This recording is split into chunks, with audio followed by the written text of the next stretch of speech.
Olá pessoal, bom dia, né? Bem-vindos a mais um evento MVP IT Showcast.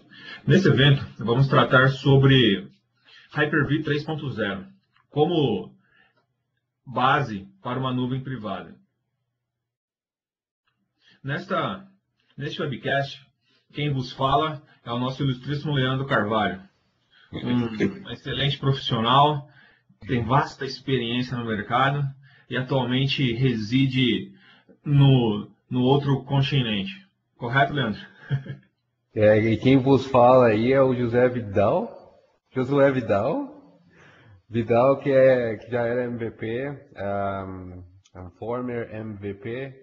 Ele era especialista em Directory Services, agora já está manjando de tudo aí já. Ainda não criaram MVP asterisco, mas criar o cara vai estar dentro da competência aí. Vidal também dá aulas, treinamentos e ele trabalha numa grande empresa de consultoria. Então vai ser assim, então, Vidal. Eu apresento você e você me apresenta.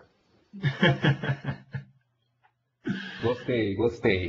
Então, Pessoal, brincadeiras à parte, mas ministro treinamentos aqui em São Paulo já desde 2007, atuando forte com a comunidade, com apresentações também em Tech Ed, como o Leandro colocou, minha especialização é Director Service e gerenciamento de nuvem privada no Windows Server 2012. E fique à vontade para acessar meu blog, sempre que eu posso, eu sempre publico novidades de System Center 2012, Windows Server, e sempre busco estar compartilhando aí as novidades, qualquer dica que eu tenho nova aí, eu sempre procuro estar compartilhando, ok? Leandro, quer finalizar alguma coisa? Pois é, só para dizer aí também os meus canais de comunicação, meu blog, se alguém quiser manter contato aí, eu tenho meu Twitter também, eu tento focar só em virtualização, então se alguém quiser manter atualizado sobre Hyper-V, VDI, System Center, toda essa parte de virtualização Microsoft, só manter o contato aí. No momento eu estou trabalhando e morando aqui na Austrália, sou especialista em produtos Microsoft trabalhando na IBM, e é isso aí, a gente vai apresentar para vocês esse webcast sobre nuvem privada com Hyper-V. E lembrando que a gente está praticamente começando o nosso evento agora, o evento MVP IT Showcast, ele tem mais que 40 webcasts. A gente já confirmou alguns webcasts novos. De primeira mão aí a gente tem alguns webcasts sobre SharePoint e SQL também. Então a gente vai atualizar nosso site, vocês vão ter mais novidades depois. Muito bem. Pessoal, então vamos para a nossa agenda, né? Primeiramente eu vou trazer uma introdução referente a todo o contexto de computação na nuvem. Depois vamos trazer o passo a passo aqui de como se dá o processo de construção da sua nuvem privada, né? E como se dá a alta disponibilidade dessa nuvem e como que é um processo aí para facilitar a construção da nuvem através de um gerenciamento otimizado, utilizando PowerShell, enfim, ok? Como vocês já sabem, a Microsoft já lançou o produto Windows Server 2012, ou seja, ele já está no mercado, você já pode ligar lá na lojinha e comprar o Windows Server 2012, ok? Que lojinha que é essa aí, hein, Vidal? Que lojinha? Então, essa lojinha aí, no caso, como que eu vou... Depende. Se a empresa tem um contrato de volume, ela já pode ir até o portal, seja o portal do Software Assurance, ou seja o portal de licenciamento, e fazer o download do produto. Caso contrário, ela teria que entrar em contato com uma empresa de licenciamento, e essa empresa de licenciamento já está disponível para que ela possa comprar o Windows Server 2012. Ou adquirindo um novo servidor, já pode adquirir o servidor com OEM, digamos assim, né? O Windows Server 2012 já no server. Pô, eu tava brincando, mas você deu uma ótima resposta, cara. Valeu. Que isso. Pessoal, computação na nuvem, né? Quais são os motivadores que faz com que as empresas pensem em ir ou não para a nuvem? Primeira coisa é a agilidade. A nuvem permite uma agilidade muito grande no que tange aprovisionamento de aplicações, a agilidade no processo de utilização de recursos de TI. Um outro motivador que faz com que as empresas pensem em ir ou não para a nuvem é a economia. Por quê? Porque a empresa já tem um investimento muito grande na sua infraestrutura. E com a nuvem proporciona o quê? Um uso mais efetivo e um uso mais permite uma melhor utilização dos recursos existentes. Então, por isso que um outro motivador das empresas ir ou não para a nuvem é exatamente a economia. E um outro fator que eu julgo até muito importante por conta de ir ou não para a nuvem, é o foco. Foco no quê? A nuvem permite que a empresa tenha foco no negócio. Qual é o negócio da empresa? A empresa, eu costumo até dar um exemplo, a empresa vende tinta. Para pegar um exemplo aí de uma empresa que vende tintas Coral, tintas Souvenir, ok. A empresa não quer saber se tem SQL, se tem servidor, se tem memória, ela quer vender a tinta. Então, N departamentos dentro da empresa solicitam serviços. E esses serviços precisam ser provisionados dentro de TI. A nuvem permite o foco no negócio. Então, se eu tenho uma estrutura, uma nuvem, seja pública ou privada, eu tenho maior agilidade, maior economia e foco no negócio. Ok? E, desta forma, eu ganho um pool de recursos. A nuvem me entrega elasticidade, ou seja, numa eventual necessidade de crescimento do meu poder de processamento, a nuvem me permite essa elasticidade. O self-service que está colocado aqui é o nosso famoso portal de autoatendimento, né? Ou seja, aquela área de negócio, que no exemplo que eu dei, ela tem um portal que ela vai lá e solicita. Eu necessito desta nova aplicação, através de um portal. E a nuvem automaticamente provisiona todo esse serviço de uma forma automatizada, utilizando todos os recursos da nuvem. E dessa forma também, um último atributo ali é exatamente o uso controlado, né? Então, quando eu tenho uma estrutura de computação na nuvem, eu consigo racionalizar a utilização dos recursos e também mensurar quem paga o quê e consigo ter esse nível de métrica. Vocês vão observar durante esta apresentação que o Windows Server 2012 ele foi projetado para a nuvem.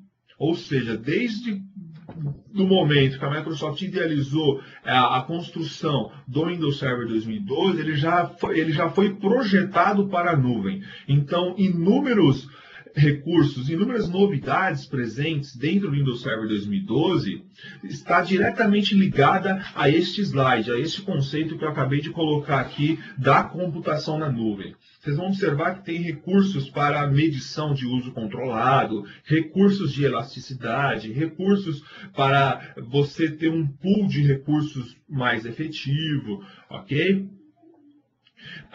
Não podemos deixar de falar da computação na nuvem com o Windows Server 2012, que ele permite exatamente essa flexibilidade e ele é efetivo para poder suportar toda essa estrutura. Muito bem. Porém, é sempre importante colocar que não é só o Windows Server 2012. Requer uma outra camada, uma camada de gerenciamento, que é a camada do System Center.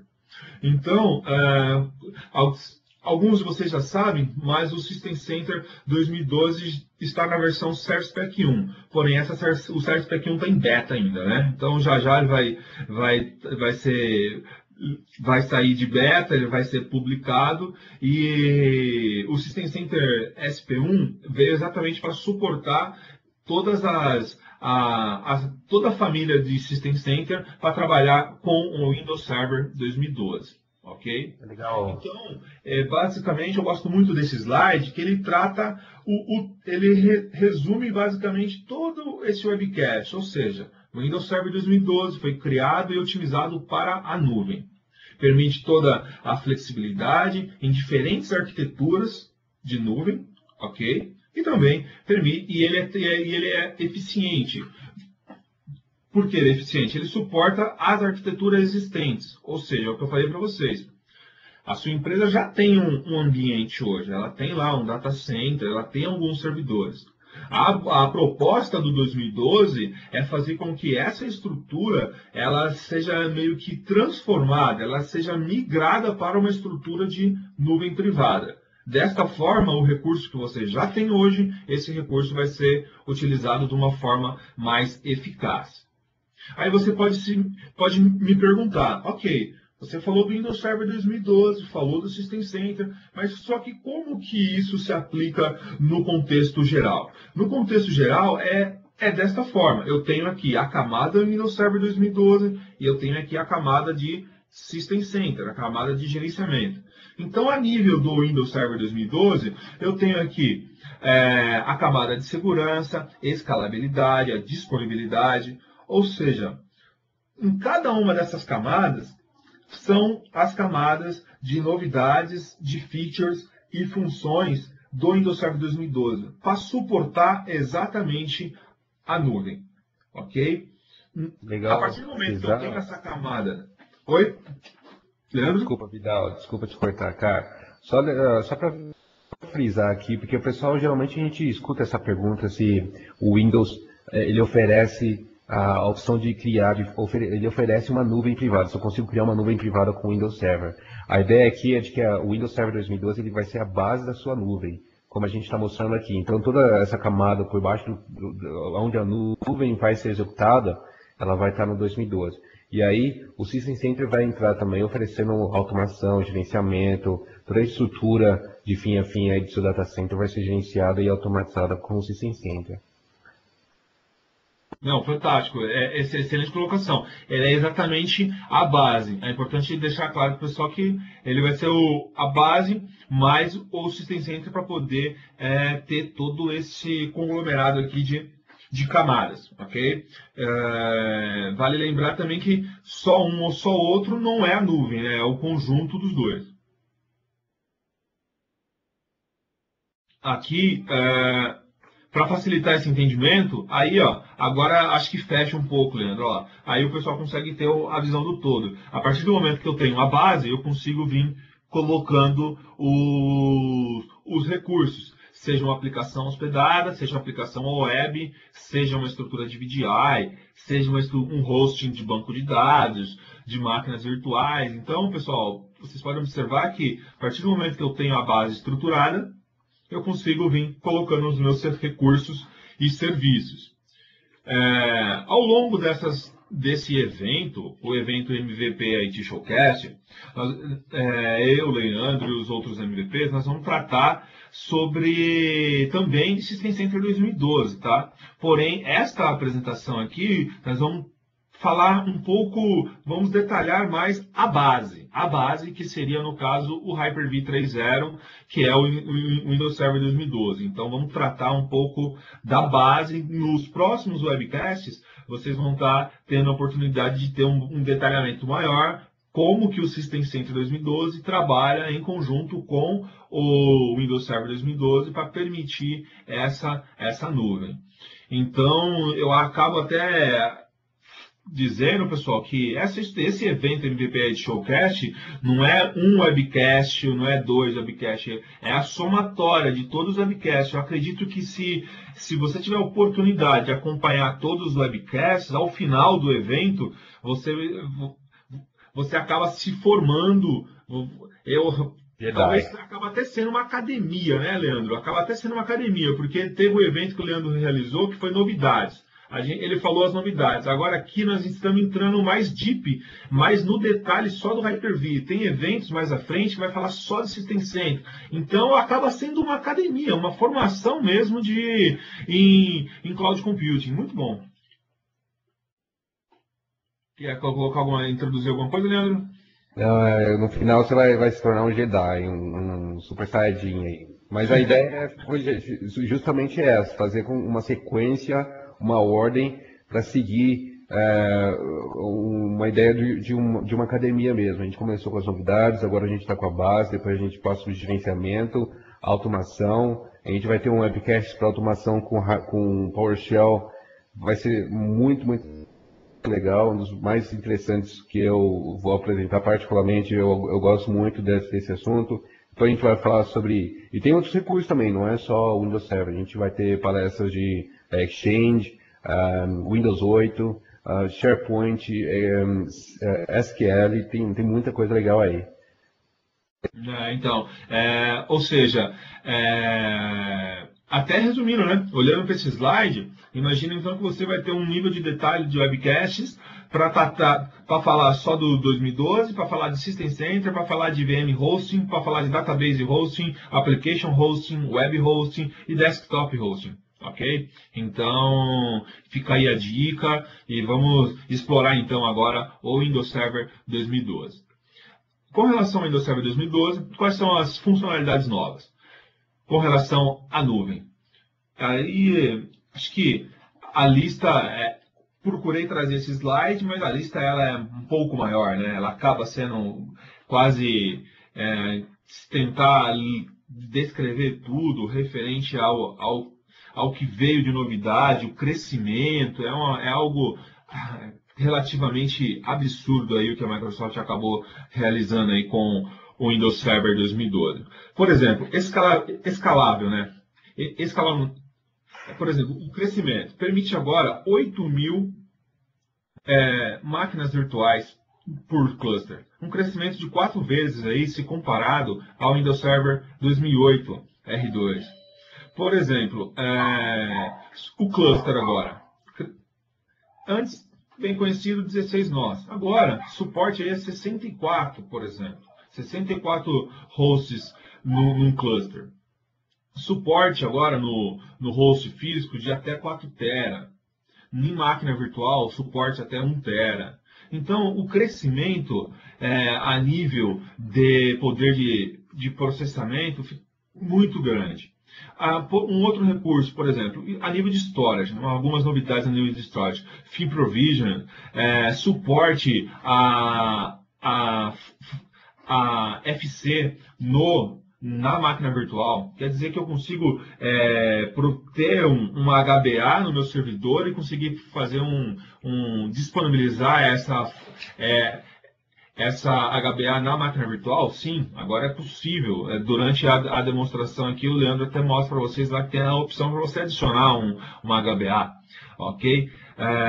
Novidades com relação à rede, né? Tem uma estrutura fantástica agora dentro do Windows Server 2012 que permite um QoS, permite, por exemplo, SR OV, ou seja, você entregar uma placa de rede física direto na máquina virtual. Ou seja, o SROV permite que você tenha um uso efetivo, você maximiza todo o throughput para aquela máquina virtual, uma vez que você está entregando uma placa de rede direto para aquela máquina virtual. Uma outra novidade, basicamente tudo, uma grande maioria, que é o que o Leandro colocou, você vai estar fazendo com o PowerShell. Então, já existem N scripts, N procedimentos que facilitam todo o processo de você provisionar essa nuvem através de PowerShell. Ok? Então, se você está aqui assistindo esse webcast e quer anotar alguma coisa, esse slide é o slide das N funcionalidades ou recursos presentes no 2012 que ajudam a criação da nuvem, ok? Tendo em vista isso, daí você se pergunta, né? Ok, eu quero criar a nuvem, eu quero montar essa estrutura aqui na empresa, o que eu tenho que levar em consideração, o que é preocupante? É exatamente isso. Você vai ter que avaliar o custo, vai ter que verificar fatores de escalabilidade, verificar fatores de confiabilidade, segurança, performance e alta disponibilidade. Mas só que todos esses requisitos estão relacionados com o tipo de carga de trabalho que vai estar sendo processada dentro dessa nuvem. Ou seja, qual é o teu tipo de negócio? A sua empresa, ela provê que tipo de serviço? Então, essa é a carga que vai estar sendo processada. Então, você tem que levantar quais são os requisitos referentes a esta carga de trabalho. Da mesma forma, a estrutura de rede, a estrutura de storage e a estrutura de resiliência, que seria, no caso, a nossa alta disponibilidade. Ok? Ótimo. Mas como faço para criar as minhas próprias nuvens? Acho que é o que vocês estão em busca aqui dentro deste webcast. Basicamente, as considerações primárias que eu falei: validar a carga de trabalho, rede, storage e resiliência. Ao longo da apresentação, eu vou detalhar cada um desses fatores. Por exemplo, carga de trabalho. O que você tem que levar em consideração? Você tem que validar se é o seu serviço, se a aplicação que você pretende hospedar na nuvem, se ela suporta ou não trabalhar em nuvem, se é uma aplicação legada ou não, se a aplicação está preparada para a nuvem, ok? Você tem, essas validações, elas precisam ser feitas. Outro ponto é seguinte, com relação aos requisitos de performance. É importante validar se essa aplicação ela exige ou não uma maior performance, um maior poder de processamento. Se sim, a sua estratégia, a sua arquitetura para disponibilizar essa aplicação dentro da nuvem, ela tem que ser alterada, ok?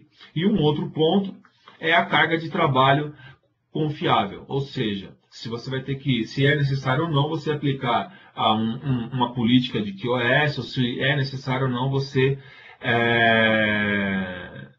realizar um procedimento de isolamento de carga de trabalho, ok?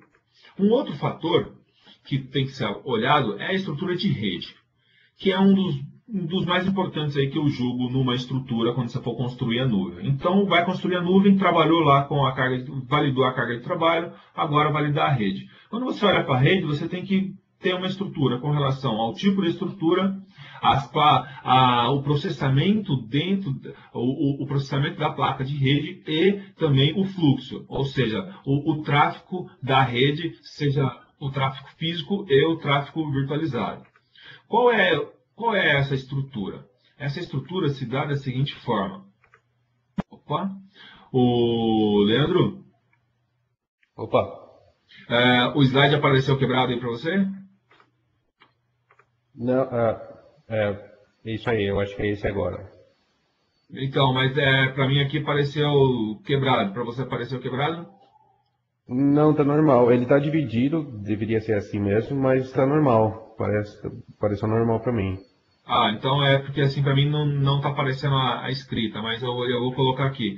Pessoal, basicamente quando a gente fala em tráfego de rede numa estrutura de nuvem, o que temos é o tráfego de cluster, de storage, de live migration, de gerenciamento. Então são as redes, né? Então são todas as redes que tem que estar redes separadas. Porém, eu tenho uma rede que é o tráfego de máquinas virtuais, depois eu tenho a estrutura toda no data center. O Leandro vai fazer uma demonstração agora com relação a port ACL e QoS. Eu vou falar para ele já introduzir essa demonstração no slide 17, que ele já vai tratar desse assunto, e aí ele já continua na demonstração. Deixa eu mudar para o slide aqui, Leandro, aí você dá continuidade. Legal, aqui é um overview um pouco mais detalhado sobre as novidades que a gente tem em relação à networking do Hyper-V. Essas são aquelas funcionalidades que a gente vê, não entende, não tem a mínima ideia para que serve e a gente realmente não tem uma opção, ela não é uma funcionalidade, ela é uma característica da arquitetura. O Data Center Bridging, por exemplo, ele faz com que todos os protocolos que a gente usa para acesso à rede, para acesso a storage normalmente, como a SCSI, outros protocolos, eles sejam a estrutura de comunicação seja muito melhor em ambientes com acesso a storage. Então, a performance que a gente tem com o DCB é muito maior se você estiver utilizando esses protocolos de comunicação a storage. Já o RDMA, o Remote Directory Memory Access, ele vai fazer com que todo o acesso da placa de rede pela máquina virtual, ele seja totalmente livre de processamento para a máquina física. Isso, às vezes, cria um gargalo na máquina virtual em relação à rede. Você tem uma performance muito baixa, justamente por causa do processamento da máquina física. E com placas de rede que suportam RDMA, você consegue ter realmente aquela performance que a placa de rede oferece, sem limite nenhum de hardware. Já falando sobre o outro recurso aqui, que é o Dynamic Virtual Machine Queue, o DMVQ, ele vai fazer com que quando você tem o acesso da máquina virtual, a utilização de rede direto na máquina virtual, a máquina física, ela tem que gerenciar esses pacotes que passam pelo switch virtual. Antigamente, a gente tinha uma fila de Dynamic Virtual Machine Queue estática, somente um core do processador podia gerenciar aquilo. Agora a gente consegue ter uma fila dinâmica, ou seja, se você tiver, por exemplo, 10 cores, os 10 podem ser usados de forma dinâmica. Então, se você realmente precisar usar o processador para, vamos supor, IPsec, todos os cores processadores podem ser usados. Tem outros recursos também, como por exemplo o Receive Side Coalescing. Essa é uma funcionalidade que agrega, como se fosse enviar vários pacotes TCPs de uma mesma comunicação em um simples pacote. Então ele cria pacotes gigantes e ele manda o pacote de uma vez só. Isso gera também qualidade e performance na comunicação da máquina virtual com as storages, por exemplo. E tem outros recursos que eu não vou entrar em muito detalhe, mas IPsec, o legal é que a Microsoft, o time de virtualização, eles têm um ambiente de teste e esse ambiente ele é totalmente protegido, totalmente seguro. E toda a comunicação de rede usa IPsec. O time falou que eles foram o time que mais acharam bugs no IPsec, de tantos testes que eles fizeram com Hyper-V, Live Migration, todas as comunicações de rede. Então, junto com o time de rede, eles criaram essa funcionalidade chamada IPsec Task Offload para fazer com que as solicitações de IPsec não sejam gerenciadas pelo processador da máquina física. Então, se você estiver usando o IPsec, suporte total, muito interessante para Hyper-V réplica que não tenha certificado ou para Live Migration, você pode utilizar a IPsec sem problema nenhum. E se a sua placa tiver suporte, você não vai ter problemas com a parte de performance, né? E o último, dando continuidade aí ao Vidal, o SRIOV. Essa funcionalidade faz com que a máquina virtual tenha acesso direto à placa de rede. Só que é interessante saber que a estrutura de switch virtual do Hyper-V ela foi muito aprimorada. Então, em relação à performance, é interessante saber que não tem muita diferença entre uma placa de rede usando um switch virtual e utilizando uma conexão direta. Para falar a verdade, se você estiver utilizando no SRIOV, você não vai conseguir utilizar alguns recursos, como por exemplo NIC-Team. Você também não vai conseguir utilizar outras funcionalidades, como por exemplo algumas configurações de rede que são do switch virtual, o Hyper-V Extensible Switch. Se você tiver o Extensible Switch para colocar o switch para se comunicar com um switch físico, por exemplo, você não vai conseguir utilizar se você tiver o SRIOV. Então, o time de produto diz que você só vai utilizar se realmente aquela porcentagem bem pequena ela fazer uma diferença para você. Vidal, é como se a gente estivesse falando a diferença de disco fixo e dinâmico. É bem pequena a diferença, né? A melhoria foi tão grande, foi tão interessante nessa camada de rede, que eles não fizeram a diferença entre uma placa de rede direta na VM e uma placa de rede pelo SRIOV não é muito grande. Sim, lembrar também que o SRIOV tem que ser suportado no hardware, né? O hardware tem que dar esse suporte também. Isso aí. Bom, basicamente no próximo slide aqui, pessoal, é o quê? Levando em consideração todos esses recursos de rede, numa eventual necessidade, o que você precisa? Escalabilidade, flexibilidade ou performance?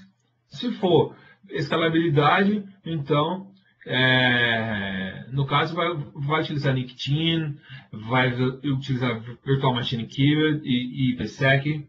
Caso performance, SRIOV ou RDMA. né?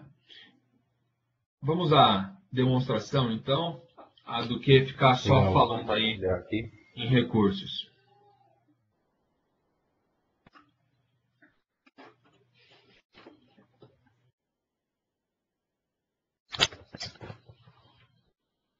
Você consegue ver minha máquina aí, Vidal? Sim, tranquilo, ok.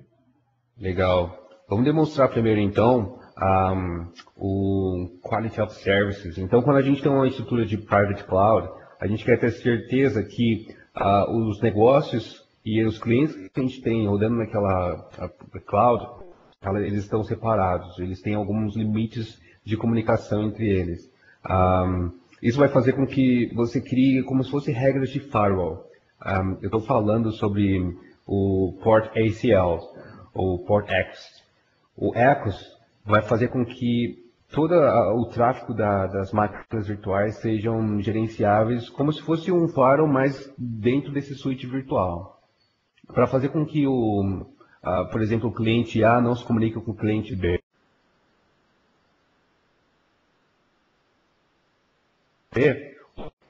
Ou fazer com que o firewall para uma máquina virtual. Isso a gente consegue fazer com o Port X. Bom, essa é uma das funcionalidades que a gente só tem através do PowerShell. Então, como a gente não é especialista no PowerShell, a gente pode usar o help aqui para procurar todos os comandos que tenham esses keywords aqui, que seria Network Adapter ACL. Então, eu tenho mais ou menos a ideia de que é alguma coisa relacionada a Network Adapter. Eu posso procurar só ACLs, mas só para ajudar aqui, eu vou usar o Network Adapter ACL. Você consegue ver o resultado aí, Vidal?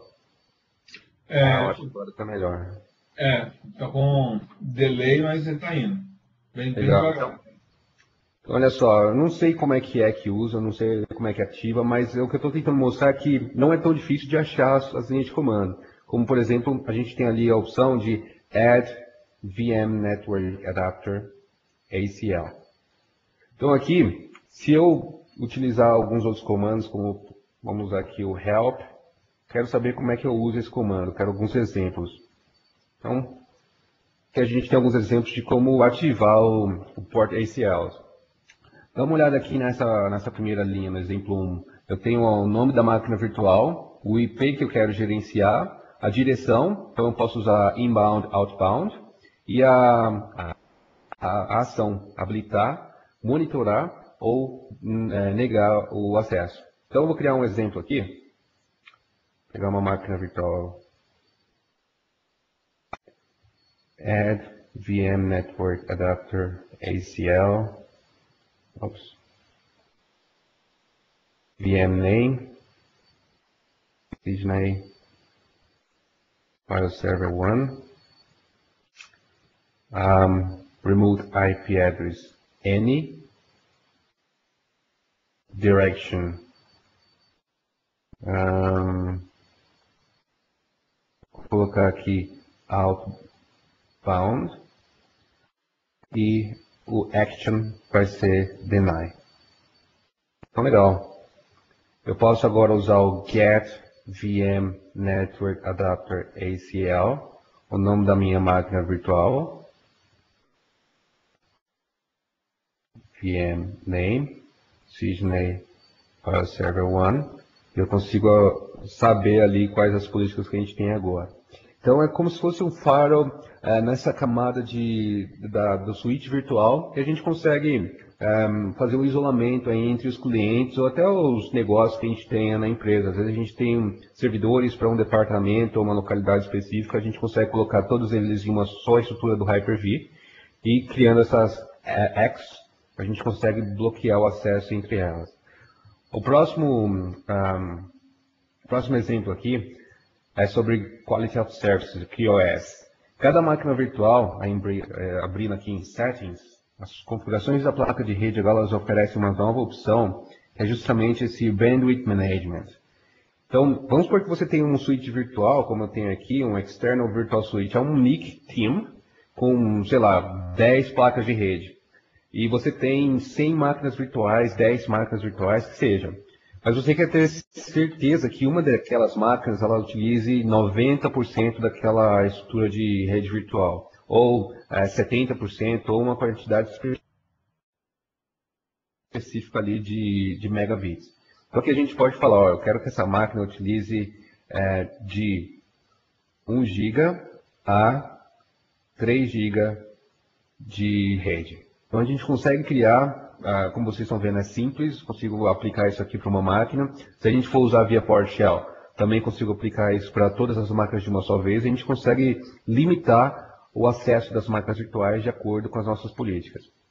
Falando sobre o que o Vidal comentou, de adicionar placas de rede fibra ótica para uma máquina virtual, a gente tem a opção aqui de adicionar placas de rede direto a uma storage usando o Fiber Channel. Então a gente tem uma HBA lá, a gente pode criar aqui uma placa de rede e adicionar essa placa direto na máquina virtual. Cada máquina virtual pode ter até 4 placas conexões Fiber Channel.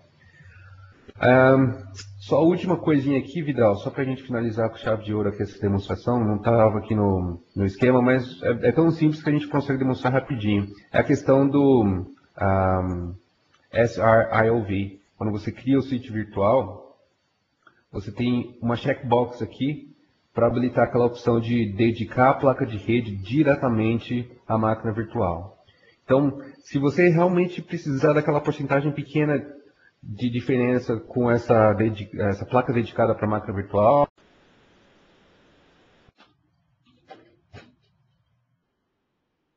por exemplo, se você tiver alguma extensão aqui, essas extensões elas não vão poder ser utilizadas quando você tem o SRIOV. E você também não vai poder utilizar NIC Teaming através do Windows, você vai ter que fazer de outra forma. Isso aí, Vidal, se quiser mandar bala aí, pode continuar, cara. Ok, volta, faz o switch pro PPT, por favor. Vou voltar aqui.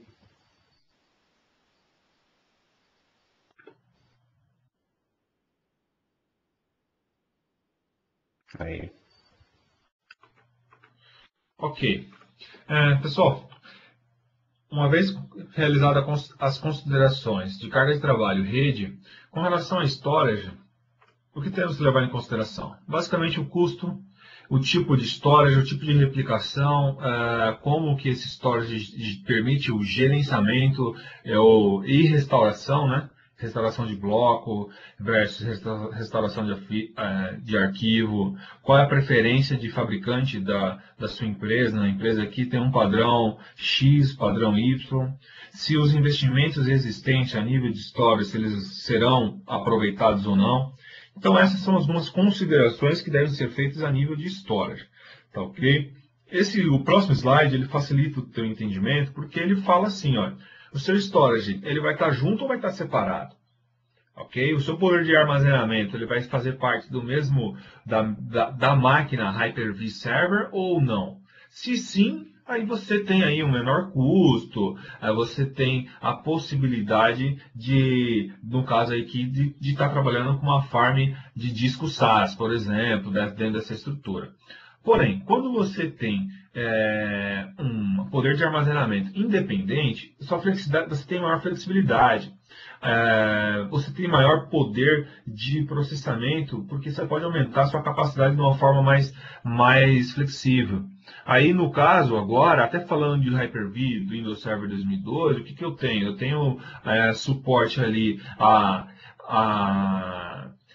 SMB 3.0, a SCSI e Fiber Channel, ok? Então, quando você trabalha com estrutura de armazenamento separada, você se torna aí, no caso, mais flexível quanto a isso. Ok? Uma vez levado em consideração todos esses requisitos de storage, se vai ser independente ou junto, vamos partir para a última consideração, que é a de alta disponibilidade, resiliência. Essa alta disponibilidade também dividimos aqui em duas partes, né? Primeiro, uma alta disponibilidade da infraestrutura e uma alta disponibilidade da aplicação. O que é uma alta disponibilidade da infraestrutura? Ou seja, os hosts já vai ter uma redundância de fonte, redundância de switch, redundância de placa de rede, redundância de servidores físicos, ou seja, a alta disponibilidade da infraestrutura, não necessariamente da máquina virtual por enquanto, ok? Da infra, ok? Aí ele vai ter essa alta disponibilidade automaticamente dessa máquina virtual. E existe uma outra disponibilidade, que é a disponibilidade do serviço, da aplicação que está rodando dentro dessa máquina virtual. É como se fosse um cluster sobre um cluster, né? Você tem um cluster físico de 2 nós, 2 hosts, e nesses hosts eu tenho máquinas virtuais hospedadas. Porém, eu tenho serviços dentro das máquinas virtuais. Então, eu vou catar o host, coloco em cluster, a máquina virtual que está dentro desse host, eu também coloco ela em cluster. Ou seja, eu dou uma alta disponibilidade em 2 camadas. Na camada da máquina virtual e na camada do serviço que está dentro dessa máquina virtual. Então, essa é uma preocupação importante aí dentro desse contexto, ok? E aí, para fechar exatamente esse contexto de alta disponibilidade, o que acontece quando o hardware falha? O Windows Senta e Server chora. 2012... Oi? Senta e chora. Liga pro Vidal. Sente e chora, né, meu? Sente e chora. O Windows Server 2012, ele falou, para você não sentar e chorar, eu tenho um recurso aqui que nada nessa mão, nada na outra mão, o hardware morreu, tudo está funcionando. Opa, como que isso funciona? Basicamente, pessoal, o passo zero é o seguinte, esse é o ambiente que você tem na sua empresa hoje. O servidor, digamos que ele falhou, mas claro, você vai montar uma infraestrutura. Eu vou te dar o passo a passo do que você tem que fazer para deixar essa infra pronta. O dia que o servidor falhar, você vai continuar jogando Counter-Strike, não vai ter que parar, entendeu? O servidor cai e você continua no Counter. Ok? Passo zero, aqui está o ambiente. Passo 1, você vai configurar o que nós chamamos de réplica, né? A réplica desse serviço. Você vai replicar essa estrutura. Uma vez replicada essa estrutura, observe aqui que nós estamos trabalhando aqui já com Direct Access aqui dentro dessa estrutura. Então você tem aqui o que nós chamamos de Hyper-V réplica, que o Leandro vai demonstrar como que funciona. Então, basicamente, eu tenho aqui configuração da réplica. Uma vez feita a réplica, aí configura também uma outra VPN, permitindo uma conexão com esse outro ambiente que foi replicado e redireciona a conexão do usuário para essa nova conexão. Uma das grandes funcionalidades é o quê? É possível virtualizar a rede, ou seja, o mesmo endereçamento IP que eu tinha na estrutura Contoso, eu vou ter numa estrutura hospedada. O mesmo IP, opa, como assim mesmo IP? Exatamente, através da virtualização de rede eu consigo ter esse recurso. Vidal. Okay? Oi. Só mostrando aqui também, falando sobre o custo, né? Porque o cara vê isso aqui, pô, lindo, funciona realmente como a gente quer, mas e o custo? A ideia aqui é de usar serviços que já estão embutidos no Windows e não ter nenhum custo adicional com hardware ou nenhuma outra funcionalidade. O exemplo do Hyper-V Replica que você deu para a gente replicar as máquinas virtuais e ter um disaster recovery com 99,999% de alta disponibilidade, a gente consegue com somente 2 servidores de Hyper-V e uma placa de rede só. Então, se o seu servidor estiver fora do ar em um data center, o outro data center vai estar rodando sem problema nenhum. O failover, ele é manual, você vai ter que ir lá no outro data center e falar, ó, essas máquinas virtuais estão falhadas, quero que você starte ela agora. Pronto, seleciona tudo, start e legal, está funcionando. E como você comentou também, não importa a sua rede, porque as configurações de rede que está no seu data center, elas vão ser a mesma nesse outro servidor, mesmo tendo uma infraestrutura de rede totalmente diferente, IP, subnet, totalmente diferente, a rede também vai ser virtualizada. E a gente está usando aqui o Directory Access para acesso externo. Não sei se você já teve tempo de mexer com o Directory Access, Vidal, de 2012, mas você consegue montar uma estrutura de Directory Access com uns 5, 6 cliques, cara. Muito simples. Então, isso faz com que a gente tenha uma estrutura de disaster recovery totalmente com base nos recursos do Windows Server e sem nenhum custo adicional, sem nenhum custo que vai gerar aí, por exemplo, custo de replicação de storage, que é o que a gente geralmente tem hoje. Teve um caso muito interessante lá no TechEd Austrália semana passada. O data center que eles utilizavam lá tinha, se não me engano, 30 servidores com várias máquinas virtuais. Eles estavam usando essa estrutura local. Era dois data centers, mas do outro lado da rua tinha a estrutura de disaster recovery. O data center principal ficou fora do ar. Cara, eles demoraram 4 minutos para trazer o data center de volta. E 3 minutos é o tempo que eles levaram para descer do TechEd, atravessar a rua, ir até o outro servidor e startar os servidores. Então, você ter essa segurança com recursos built-in do Windows, sem nenhum custo adicional e muito simples, que a gente vai mostrar daqui a pouco, é sensacional. Uma pergunta aqui, o Alisson perguntou, essa infraestrutura consome muita banda da internet? Existe algum tipo de protocolo específico da Microsoft para isso? Respondendo a tua pergunta, Alisson, o protocolo é o HTTPS. Isso que é o mais impressionante, né? Então não existe um suprassumo protocolo. Não, é o HTTPS, é feito toda a estrutura é replicada via HTTP, igual ele falou.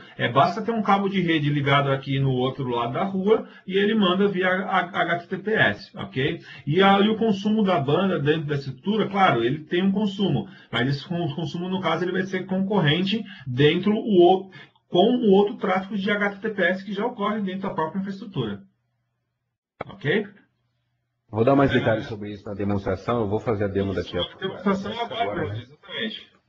Legal, vou fazer a demo agora, aí a gente já cobre isso, já dou mais detalhes sobre essa sua pergunta. Cara.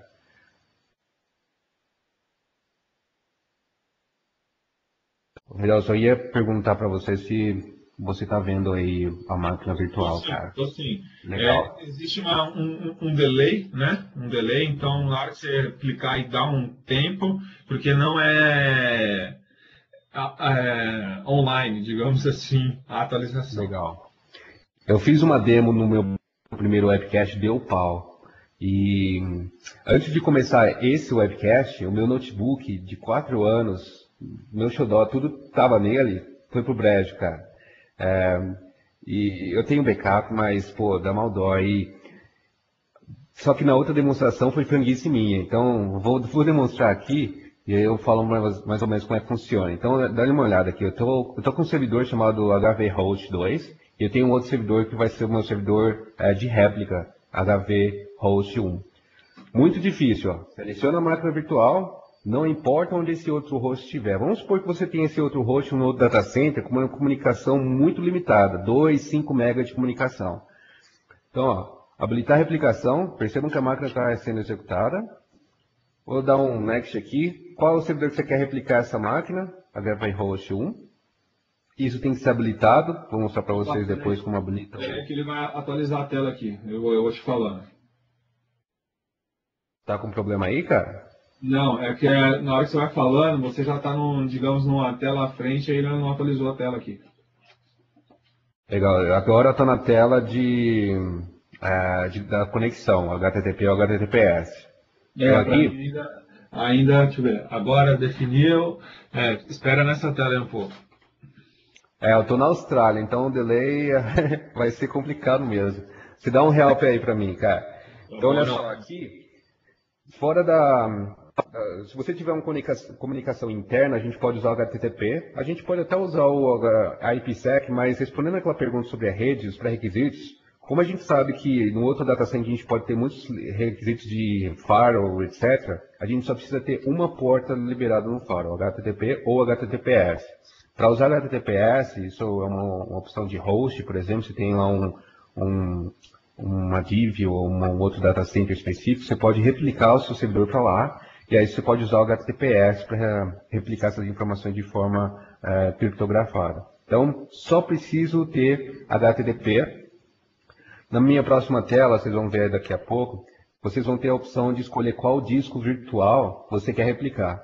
Isso é interessante, porque se você for pensar, o Hyper-V Replica, ele vai replicar as informações de 5 em 5 minutos. Então, tudo que está sendo alterado vai ser replicado. Qual que é o problema nisso? Arquivo de paginação. Toda hora está sendo alterado, toda hora está sendo escrito. Então, para máquinas que você for utilizar Hyper-V Réplica, essa já é uma boa prática, de usar o disco de paginação num servidor num disco separado. E aqui você pode desmarcar esse disco para ser replicado para o outro servidor. A próxima opção aqui, a gente vai ter o histórico de recuperação. Então eu vou falar, ó, eu quero que essa máquina seja replicada, só que se caso tiver um vírus nessa máquina, eu quero ter a opção do outro lado para que eu consiga restaurar essa máquina com base nos últimos 4 recovery points. A gente pode escolher aqui qual o tempo que vai ser criado esses recovery points. É como se fosse um snapshot, é um snapshot na verdade. Então quando você for do outro lado, a máquina vai estar lá com alguns snapshots lá e você vai poder escolher. Isso protege contra esse tipo de corrupção de base ou vírus que você possa ter. Vou escolher aqui somente um. A recuperação inicial. Vamos supor que você já tem um ambiente, acabou de migrar para 2012, importou suas máquinas virtuais, tem lá uma máquina com 20 tera de dados. E você pode agendar essa replicação, como vocês podem ver aí, mas vocês também podem fazer uma replicação inicial offline. Vocês podem copiar essas informações para o servidor réplica, copia nesse servidor, faz a replicação local lá, e aí ele só manda as alterações que foram feitas depois dessa cópia. Isso é legal para quando você já tem um ambiente estruturado e tiver que replicar esse servidor. Bom, só isso, finish, pronto, deu pau. Eu acho que é a porta. É só voltar aqui que eu coloquei HTTP, mas ele ainda continua porta 443. Vou tentar de novo.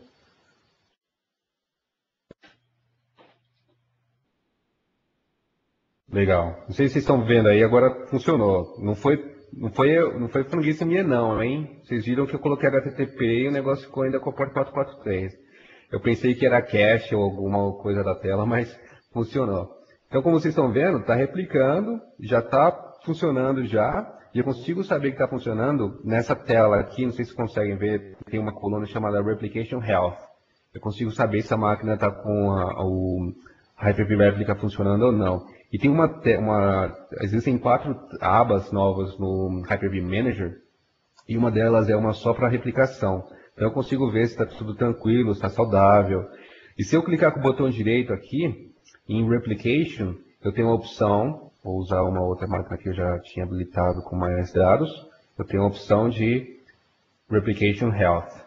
Então eu consigo saber se está tudo funcionando, se a máquina está replicando de 5 em 5 minutos, se eu estou com algum problema. Então eu consigo ter uma ideia de tudo que está acontecendo aqui. Eu também consigo fazer o Planet Failover. Eu consigo ter uma ideia se vai funcionar mesmo esse failover caso essa máquina estiver fora do ar. Então, se eu clicar aqui em Planet Failover, ele vai fazer com que essa máquina start na máquina destino. Posso aqui colocar também para ele startar a máquina. A máquina tem que estar desligada, então eu vou desligar a minha máquina aqui. Eu vou querer só ter uma ideia para ver se está funcionando ou não. Então, Planet Failover, aqui ele está mandando a última replicação para a máquina, e aqui tudo tranquilo, a máquina está desligada aqui, e agora esse servidor ele passa a ser o servidor réplica, e o outro servidor está sendo o servidor principal. Se vocês forem pensar naquela questão da rede, servidor no data center aqui em Austrália, deu pau, agora tem que usar o servidor do data center do Brasil. Rede diferente não vai funcionar. Se a gente for aqui na configuração de rede da máquina virtual, a gente tem uma opção de failover TCP/IP. Então a gente pode falar, ó, quando você se der pau naquela máquina e você tiver que subir no outro servidor, eu quero que você suba com o IP lá do servidor destino. Então eu quero que você suba a máquina com o IP do Brasil para não ter problema. Ou a gente pode usar aquela função de Network Virtualization, virtualizar sua rede para que essa máquina esteja numa outra estrutura de rede, mas respondendo com o mesmo IP. Então, basicamente, Hyper-V Replica, 2 servidores, placa de rede, porta 80, Next Finish. E você precisa habilitar isso. Para habilitar, Hyper-V Settings, Replication Configuration, Enable Hyper-V Replica, qual que é a porta que você vai utilizar e qual que é o caminho que você quer que a máquina seja salva. Você pode escolher, mas aqui, caso você não escolha, ele tem um caminho universal. Então, é preparado para você ter um ambiente de private cloud totalmente com plano de disaster recovery. Você vai ter esse servidor em uma outra localidade, pode cair tudo lá, que é quando você pode, os satangos pode descer lá, acabar com tudo, e você vai ter esse ambiente sendo replicado por uma outra estrutura. E como a estrutura de replicação ela acontece de 5 em 5 minutos, com base no log, ela já é otimizada para ambientes de baixa latência, de baixa performance.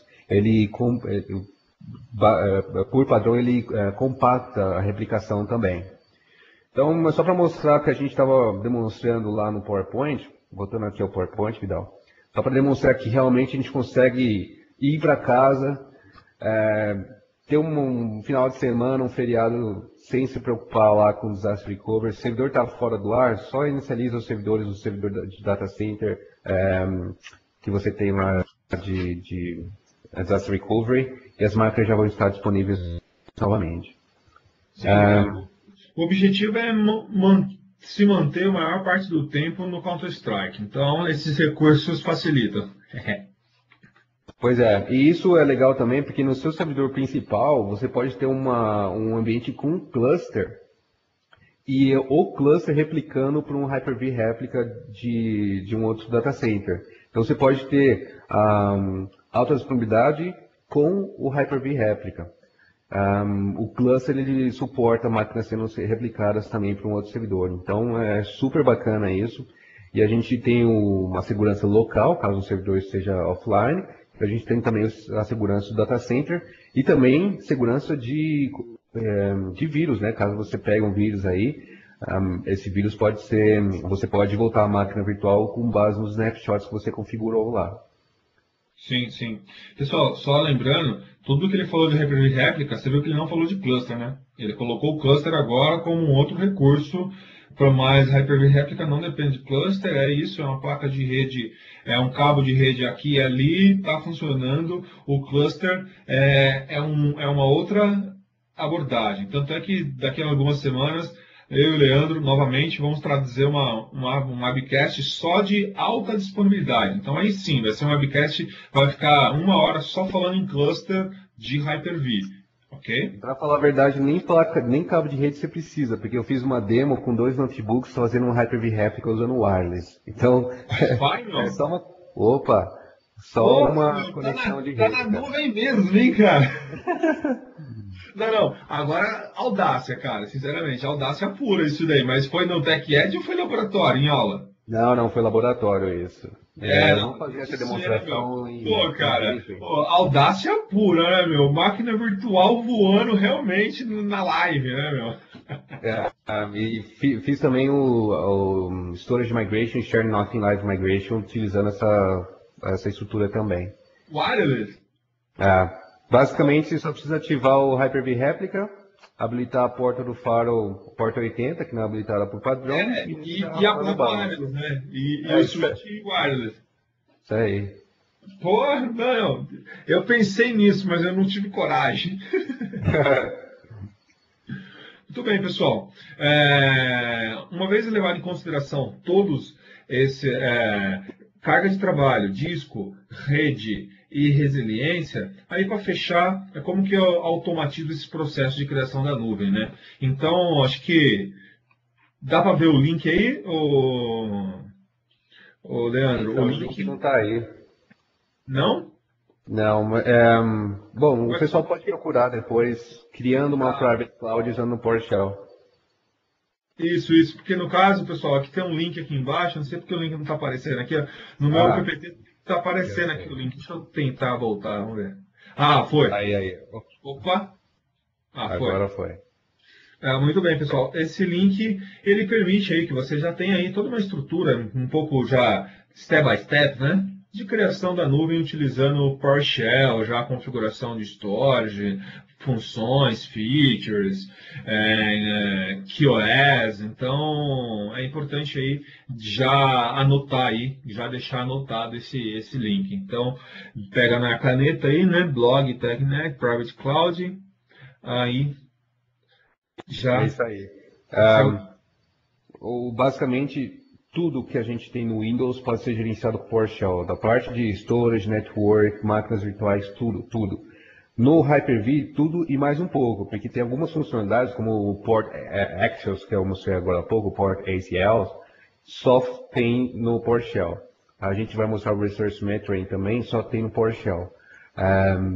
E é uma funcionalidade tão bacana, tão interessante, que a gente vai ter um webcast para falar sobre isso. Então vocês vão ver como automatizar e como é simples mexer com PowerShell e automatizar a sua estrutura de data center. Falando em ressarcimento, que o Leandro colocou, é exatamente um recurso do Windows Server 2012 que permite que você tenha um nível de controle do que está sendo trafegado a nível de máquina virtual e a nível de pulso. Até mesmo se a máquina virtual está trabalhando e executando um live migration, você consegue acompanhar mensurar toda essa utilização, até mesmo durante um live migration, estabelecer métricas aí no caso de CPU, memória, uso máximo, mínimo, alocação de disco. Você consegue ter um controle efetivo aí a nível do que está sendo trafegado nessa máquina virtual. Ok? E lembrando, não afeta os dados, ou seja, é um recurso fantástico. Deixa eu pegar um próximo slide aqui que apresenta exatamente isso. Ó. Ele monitora o uso da VM, possibilita a utilização do sistema do que está sendo trafegado ali. Ok? E é bem fácil. Voltando ao PowerShell, você vai estar trabalhando com o quê? Com o PowerShell aí para estar habilitando esse recurso, que é exatamente essa demonstração que o Leandro vai estar apresentando agora.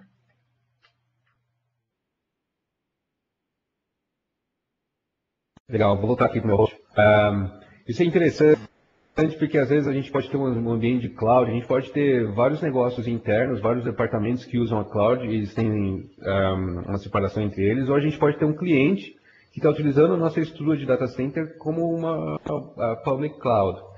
Então, nesse exemplo, eu posso fazer um ambiente para que eu consiga saber quanto cada máquina virtual ou cada pool de máquina virtual está utilizando o meu recurso. É legal que a gente pode criar um sistema para tarifação. Então, novamente, essa é uma funcionalidade que só tem para o PowerShell, não tem uma opção gráfica. Aí vem de novo, como que eu faço isso? Olha só, help é o comando que você precisa saber. Sabendo help, você sabe tudo de Hyper-V. Help metering.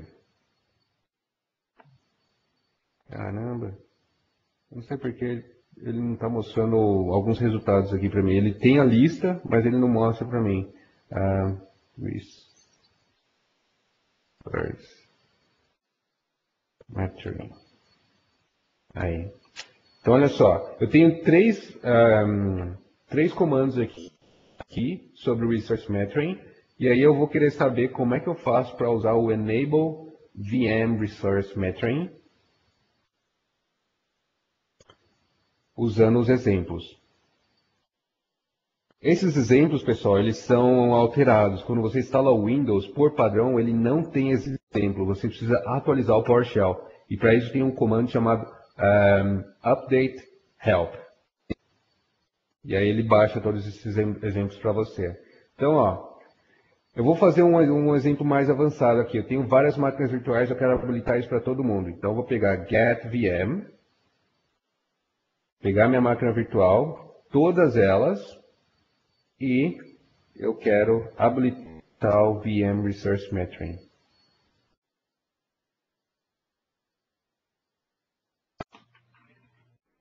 Beleza, habilitado já. Tem um comando, o quarto comando, que é o Measure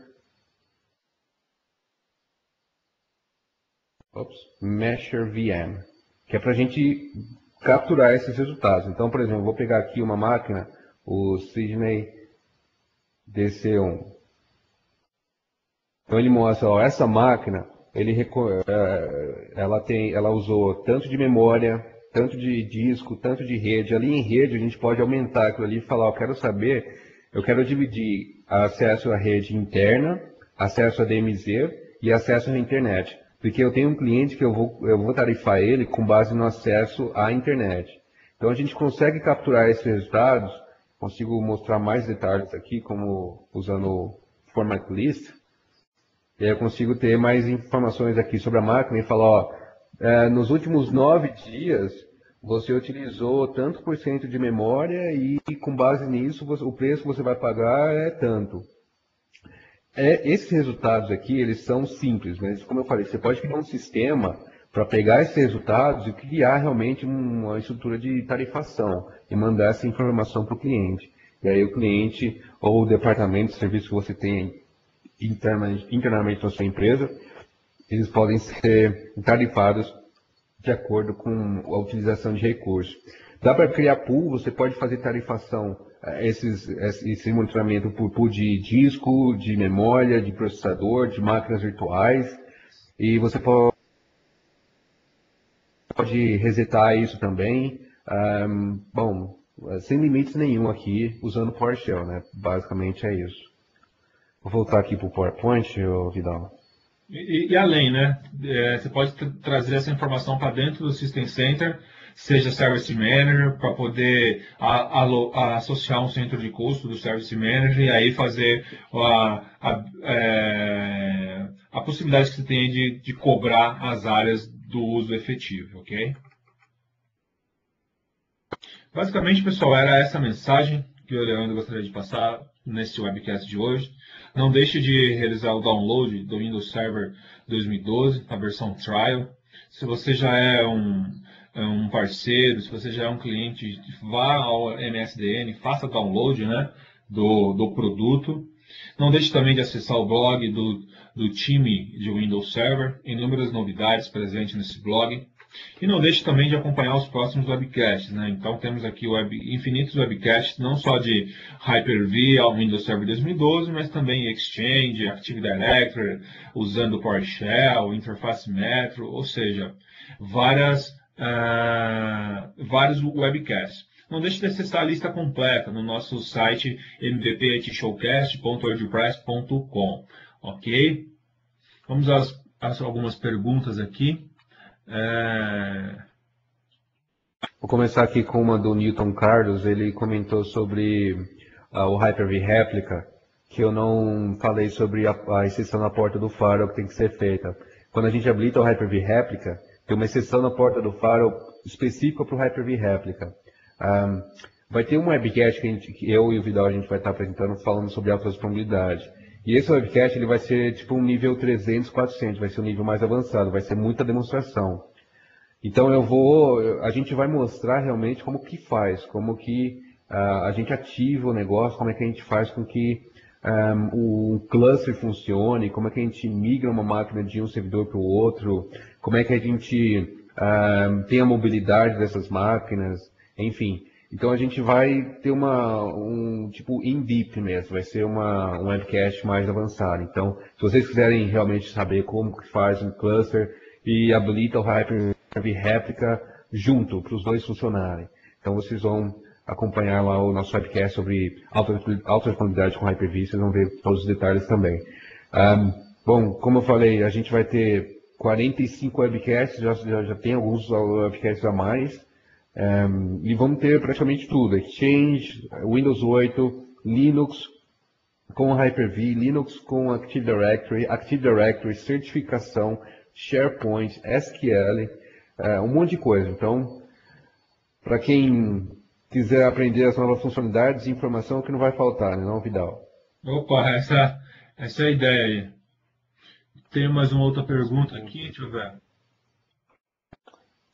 Bom, eu vou responder aqui. O Alessandro de Silva está perguntando se é possível usar System Center 2012 no Windows Server 2012 junto com SQL 2012. Te respondo, Alessandro, que parte sim, parte não, ok? Por que parte sim, parte não? Porque existe um outro MVP que é o Marcelo Sinsic, ele fez exatamente esse teste. Eu até recomendo você dar uma olhada no blog dele, que é marcelosinsic.com.br, que lá tem exatamente toda a família System Center 2012 e o que ele acabou de definir o seguinte. Funciona ou não funciona com SQL 2012? Funciona ou não funciona com Windows Server 2012? E aí ele já menciona quando que vai funcionar, que é exatamente no Service Pack 1. Service Pack 1 do 560 em 2012, aí tudo isso basicamente já vai estar suportado. No momento, alguma coisa funciona, outra não. O blog dele tem ele mensurou isso e está bem claro, tá muito bom. É sobre para quem não conhece, o 660 2012 já está na versão final, só que ele não dá suporte ao Windows 8 e ao Windows 2012. Por isso que a gente tem um beta do 660, o beta do Service Pack 1 do 660 2012. E esse beta já está dando suporte. Mas eu acho que o blog vai ter mais detalhes, com certeza. Não, pô, muito legal o post lá do nosso ilustríssimo Marcelo Sensek. Tem mais alguma pergunta? Tem sim, o Alisson aqui está perguntando se é possível fazer o espelhamento de uma placa de rede de uma VM. Isso é uma funcionalidade nova que foi adicionada no Hyper-V também. Como a gente tem uns minutinhos a sobra, eu acho que eu tenho como demonstrar aqui rapidinho, cara. Você abre as configurações da placa da máquina virtual, na placa de rede dela, em Advanced Features, tem o Mirroring Mode. Então você pode colocar essa máquina como destination e a outra máquina como source. E aí vai fazer com que a informação enviada para aquela máquina virtual seja também copiada para essa segunda máquina. Então, sem necessidade de configurações de hardware, sem necessidade de hardware de terceiro para fazer isso. Consegue fazer isso pelo próprio Hyper-V mesmo. Mais alguma coisa aí, Vidal? Tem alguma outra pergunta aqui? Tem uma pergunta do Rafael. Com quantos mega de link eu consigo manter essa estrutura de réplica de VM para outro data center? Isso vai depender do tráfego que você está sendo, do tráfego que está sendo replicado, Rafael. Basicamente, cara, se você tiver uma placa de rede lá com tráfego pequeno, a máquina virtual, desculpa, o Hyper-V Replica, ele foi projetado para esse ambiente, para replicação externa, para um servidor de data center externo com uma conexão lenta. Então, para workloads de pequeno e médio porte, vai conseguir replicar sem problema nenhum. Mas se você tiver algumas boas práticas, como aquela que eu dei de colocar o arquivo de paginação no disco diferente e não replicar aquele disco, aquilo já ajuda muito. Então, vai depender muito do que você está replicando. Mas com uma placa de rede aí normal, vamos falar uns 10 GB, você consegue replicar muita coisa com Hyper-V Réplica. E também tem os contadores, o health para você saber se está dando conta ou se está com problema. É fácil você perceber isso. O Newton fez uma pergunta sobre a regra do Firewall, do Hyper-V Replica que tem que ser feita. Pode ser feita via PowerShell ou através do Firewall do Windows. A gente vai ter um webcast para mostrar isso com mais detalhe, o webcast sobre alta disponibilidade. Eu vou responder a última pergunta aqui. Eu estou vendo aqui. Uma pergunta referente aqui, ó. Exchange instalado dentro da VM. Funciona bem a réplica da forma que foi feita na demonstração? Se file server também funciona também com toda a segurança? E se pode usar o Azure como esse disaster recover? Ótima pergunta em relação ao Azure. Em relação ao que você tem rodando na máquina virtual, não importa, porque o Hyper-V Replica, a replicação é com base na camada do arquivo VHD. Então, o Hyper-V ele não sabe o que tem dentro daquela máquina. E ele é totalmente suportado para tudo. Você pode ter um SQL, você pode ter um servidor de Exchange lá rodando no VHD, e não vai ter problema nenhum em relação à incompatibilidade. Linux, Integration Components ou não, vai funcionar. Então, qualquer máquina virtual que você tenha, o Hyper-V Replica vai funcionar. Essa segunda opção é um debate que a gente está tendo agora, mas isso ainda é para o futuro. A gente não pode comentar sobre isso, mas a ideia de replicar da sua empresa para o Windows Azure é uma pergunta que já foi feita antes e que a Microsoft está trabalhando. Só isso que eu posso falar. Poxa, legal, pessoal. Acho que É basicamente isso, né? Esse é o recado que eu e o Leandro gostaria de estar passando para vocês. Muito obrigado aí pela atenção de vocês, pelo tempo de vocês. Espero que a gente foi possível aí, aumentar os conhecimentos de vocês no que tange a Hyper-V, né? 3.0. Se você tem mais alguma pergunta. Não, não, não. Acho que é isso, né, Leandro? É isso aí, cara. A gente não comentou sobre os limites, que é importante para uma private cloud, os limites do Hyper-V. Você falou de alguns, mas, pô, seria interessante a gente ter uma estrutura de cluster com 64 nós, 8.000 máquinas virtuais rodando nesses 64 servidores. Cada máquina virtual dessas 8.000, cada uma delas com 1 tera de memória e 64 processadores virtuais. Aí sim, hein? Eu tô com uma máquina dessa aqui em casa, cara. Tô com uma estrutura dessa aqui em casa. Com o quê? Fala de novo. Você tá com tudo isso? Tá? Você tem um data center na tua casa? Tenho. Meu, eu tô aqui na Austrália, fiquei sabendo que o Corinthians foi campeão. Eu só acredito vendo. Eu não acredito até agora. Então, se o Corinthians foi campeão, meu, tudo, a gente tem que acreditar em tudo hoje em dia, entendeu? Então, eu tenho uma estrutura dessa, cara, uma desktop aqui, tá com um ambiente aqui, com 8.000 máquinas virtuais, tudo isso aí de memória. Nossa senhora, aí sim. Mas é interessante de saber que o Hyper-V 3 agora, ele suporta tudo. Vai rodar tudo que você tiver, aquele servidor de SQL, cluster, aquele servidor de Exchange com 10.000 databases lá. Se você tiver lá, você vai conseguir rodar no Hyper-V. E como vocês viram, tem muitas ferramentas para a gente gerenciar, tem muita ferramenta para a gente conseguir mais performance, rede, storage, muita funcionalidade para criar aquele esquema de mobilidade, mover máquina virtual, alta disponibilidade. A gente não entrou em detalhes sobre mobilidade, mas tem a questão de o Share Nothing Live Migration, que é a opção de você mover uma máquina virtual de um servidor para o outro, também com somente uma placa de rede, sem a necessidade do cluster, e outras tantas funcionalidades que a gente tem no Hyper-V. Eu tive o webcast sobre as novidades do Hyper-V, e, cara, não deu para falar nem de 40% das novidades, é muita coisa, tudo foi alterado no produto, tudo foi melhorado, muita coisa nova entrou. Então, se a gente fosse fazer um webcast sobre as novidades, a gente ia precisar ir no mínimo uns 4, 5 webcasts para cobrir tudo.